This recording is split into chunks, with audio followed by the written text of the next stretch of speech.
باور صاحب بات یہ ہے کہ جو کسی بڑے آدمی کا کہا ہوتا ہے نا، اس کی پیروی کرنے والوں کے لیے حکم کا درجہ رکھتا ہے، اور اس سے پہلے اس قسم کے ثانیات ہمارے ملک میں ہو چکے ہیں۔ اسی لیے جس شخص کے بارے میں یہ کہا گیا تھا، انہوں نے سپریم کورٹ میں سوو موٹو ایکشن کے لیے درخواست دے رکھی ہے کہ اس پہ سوو موٹو ایکشن لیا جائے، اور جس شخص نے یہ فتویٰ دیا ہے اس کے خلاف قانونی کارروائی کی جائے۔ لیکن اس لمحے تک تو وہاں سے سپریم کورٹ سے سوو موٹو ایکشن کے حوالے سے کوئی ابھی تک تو اس میں کوئی پیش رفت نہیں ہوئی، اگرچہ لوگ یہ بھی کہتے ہیں کہ جی 2 بوتلوں کے معاملے پہ بھی سوو موٹو ایکشن ہو جاتا ہے، اخبارات کی چھوٹی سی خبر پہ بھی یا ٹی وی چینل کی کسی خبر پہ بھی اگلے دن ایکشن ہو جاتا ہے۔ لیکن یہ ایک اتنا بڑا معاملہ تھا کہ جس میں 2 پولیٹیکل پارٹیز کے درمیان ایک جنگی کیفیت پیدا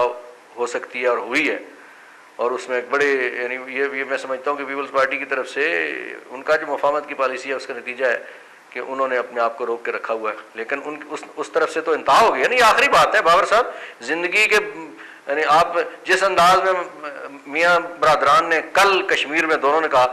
ایک میاں صاحب فرماتے ہیں جی کہ ہم ان کی سیاست کو کشمیر میں دفن کر دیں گے، دوسرے فرماتے ہیں ان کو ہم نوڈورے میں دفن کر دیں گے۔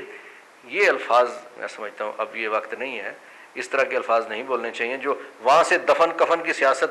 آپ لے کے چلیں گے تو پھر گلی محلے تک دفن اور کفن کا معاملہ شروع ہو جائے گا۔ یہ جو ان کا دفن اور کفن بریگیڈ ہے نا، اس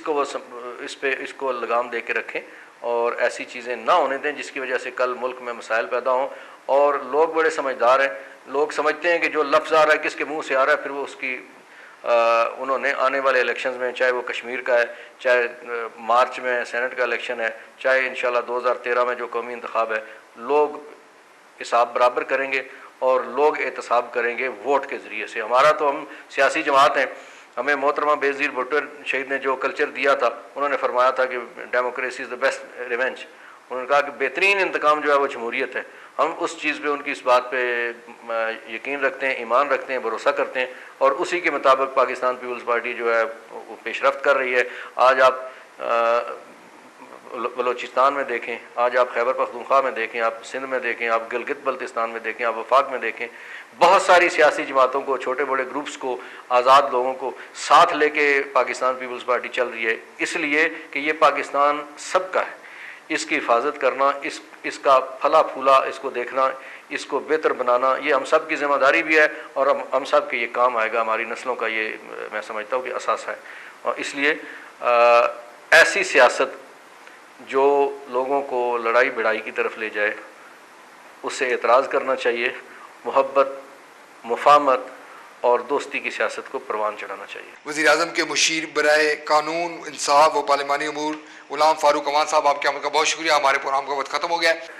ناظرین، فاروق صاحب کا یہ کہنا ہے کہ اس میں کوئی شک نہیں کہ جوڈیشل پالیسی کے حوالے سے زیادہ کام کرنے کی ضرورت ہے۔ ان کا یہ بھی کہنا ہے کہ تاحال اس بات کے امکانات موجود ہیں، بلکہ ایسے مظاہرے سامنے آتے ہیں کہ لوگوں کو انصاف میسر نہیں ہے، لوگوں کو ان کی دہلیز پر سستا اور فوری انصاف میسر نہیں ہے۔ ان کا یہ بھی کہنا ہے کہ جو تمام جو سٹیک ہولڈرز ہیں، اگر ان کی رائے کو زیادہ بہتر انداز میں اس میں شامل کیا جائے تو نتائج زیادہ بہتر انداز میں ہمارے سامنے آ سکتا ہے۔ دوسرا ان کا یہ بھی کہنا ہے کہ جس طرح سے پاکستان مسلم لیگ نون محاذرائی کسی کیفیت پیدا کر رہی ہے اور جس طرح سے کنفنٹریشن ہو رہی ہے، وہ ملک کے لیے کسی طور پر بھی درست شگون نہیں ہے۔ ضرورت اس بات کی ہے کہ اس وقت جو ملک کے حالات ہے اس میں تمام جو جماعتیں ہیں وہ مل جل کر کردار ادا کریں اور محاذرائی کی جو صورتحال ہے اس سے گریز کریں، کیونکہ ملک پہلے ہی جو ہے اس طرح کے مسائل کا شکار ہے کہ اس میں ہمیں امید کم نظر آتی ہے۔ لہٰذا کوشش کی جائے کہ جو ہمارے جو سیاستدان ہیں، جو ذمہ داران ہیں، وہ لوگوں میں امید پیدا کریں۔ اسی کے ساتھ اپنے میزبان ظہیر الدین بابر کو اسلام آباد سے اجازت دیجیے۔ اللہ حافظ۔